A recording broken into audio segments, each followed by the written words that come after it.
He said something about how inequality is foundational to a free market economy, and it's like, well, that's true. No, that is absolutely true. I agree with you. Inequality is foundational to the free market system.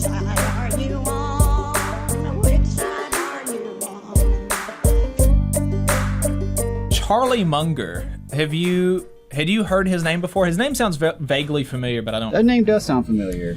He's some billionaire investor, apparently a friend of Warren Buffett.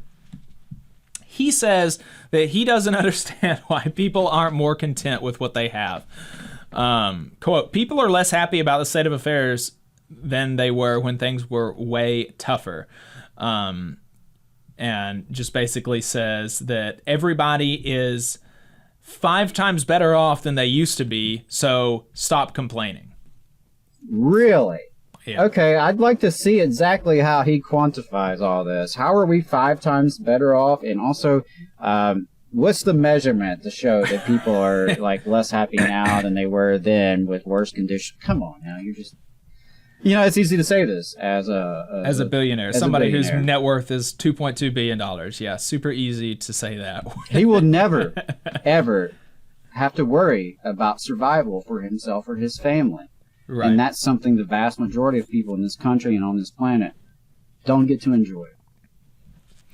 Yeah, it's just. I mean, could you imagine? Like, he in another place he said something about how inequality is foundational to a free market economy, and it's like, well, that's true. Yeah, no, that is absolutely true. I agree with you. Inequality is foundational to the free market system. But it's also not the degree to which our inequality is today is not foundational. And we know that, again, because I talked about historical data earlier in the show. We can just look back at historical data for this. We did not always used to be so unequal as a society. Society used to be far more equal than today. Right. And it was still capitalism in 1950 and 1960, right? We were still a, generally speaking, capitalist economy, and yet things were much more equal. And so it's not necessary. You could still be a capitalist economy and have lower levels of inequality. Well, sure. And in fact, compare us to literally every other right. wealthy country on planet Earth. The inequality in this country does not resemble our peers in terms of the wealth and technology that we have as a society. And you're exactly right. Inequality has grown dramatically over the past 5 decades. And that's a result of choices. That's a result of policies. And that's a result of the class war. And we have been losing it. Class struggle exists, whether people want to acknowledge it or not. And it's very clear the balance of power has shifted dramatically over the past 5 decades. The wealth that has been created, the gains in productivity, has not gone to working people, right? It's gone to the top. Capital has held on to those gains in productivity. Right. And to keep pace, because our wages have stagnated, workers have turned to debt to try to keep it going, right? And, something I just saw in the comments, Sid mentioned that it's worse now than the time of the pharaohs, and that's exactly true. And I've said this before, Louis the 16th would be envious of Jeff Bezos and Elon Musk. The sheer scale of inequality that we have, it's almost unfathomable for earlier times. It's right. Just the economy has been captured by just a handful of folks, a handful of families, a handful of companies. By and large, run the vast majority of this economy and own this economy, and that's how our society is organized. And I encourage people to think is that how it has to be? And to your point, even within the system that we have, it has certainly had a different character to it, and we saw a period of progress from the 30s through the 60s, where gains in productivity were by and large being captured by wages for workers. And it was a period of broad prosperity in many ways. notwithstanding the significant, structural barriers for women, for people of color. So there was obviously a lot there, but in terms of the economic system, before neoliberalism really took hold, we did see a gain in working people wages, working people benefits, union rates. Unions were able to drive up the floor for everybody. So even at our peak, we may have only had about a third of the workforce unionized, but that lifted up everybody, everybody around.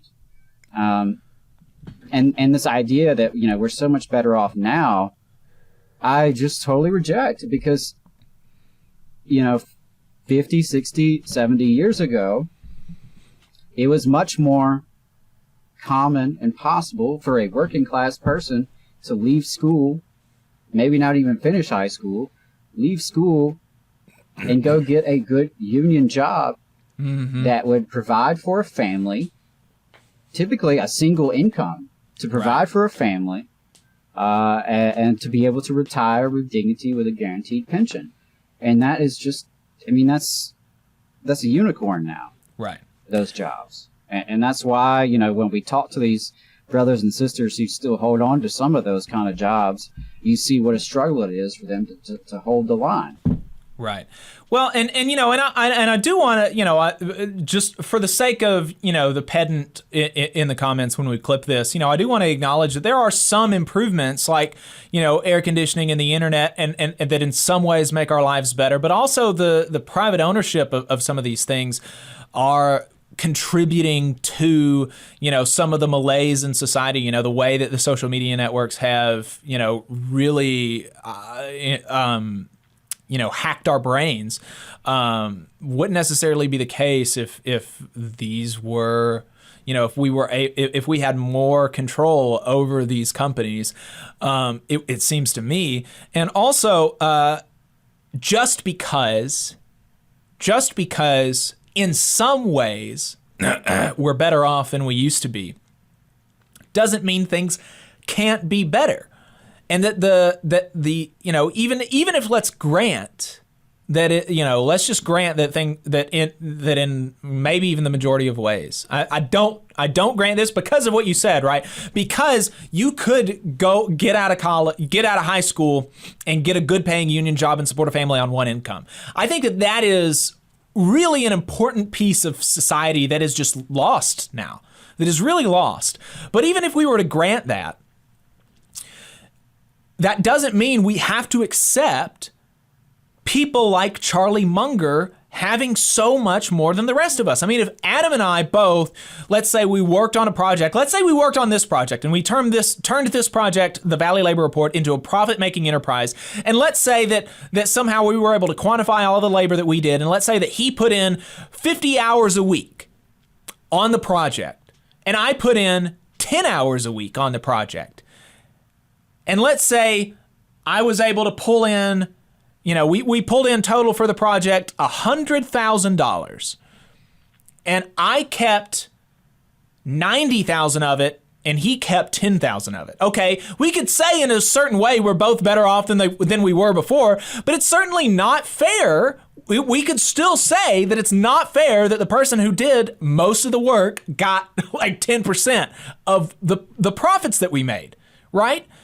And so, if Adam went public with these allegations, Jacob only worked 10 hours a week and he took $90,000 of the profits that we made, and he only gave me 10. And, if I came out and said, look, you had more money than you did before, so shut the hell up, we would obviously say that that's not fair. And that's in large part what's going on, even if we were to accept this narrative, which should be challenged. But even if we were to accept it, that doesn't mean that people at the top deserve so much more money than the rest of us, so much more power than the rest of us, because money is power in our society. Right. And I mean, and that's not just like thinking about this. Folks smarter than us, including folks at Princeton University, have done the research and done studies to demonstrate the ways in which we do not live in a democratic society. We live in a plutocratic society wherein our society is governed of, by, and for the wealthy, and that the average person's input into the system is negligible compared to the input of the wealthy.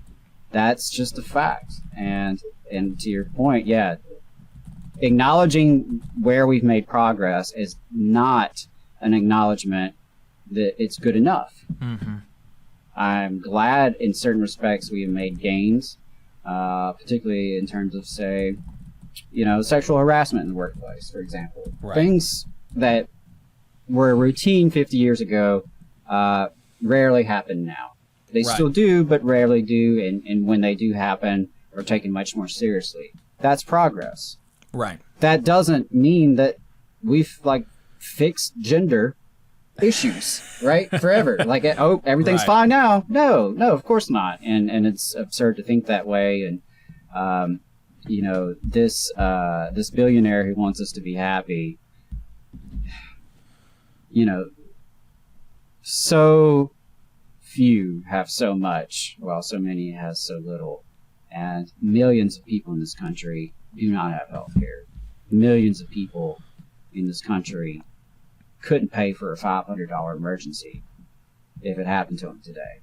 Millions of people in this country are delaying health care. Millions of people in this country have a lifetime of debt just because they wanted to get an education. I mean, give me a break. Right. Give me a break. You just saw a clip from the Valley Labor Report. We are live every Saturday morning from 9:30 a.m. till 12:30 p.m.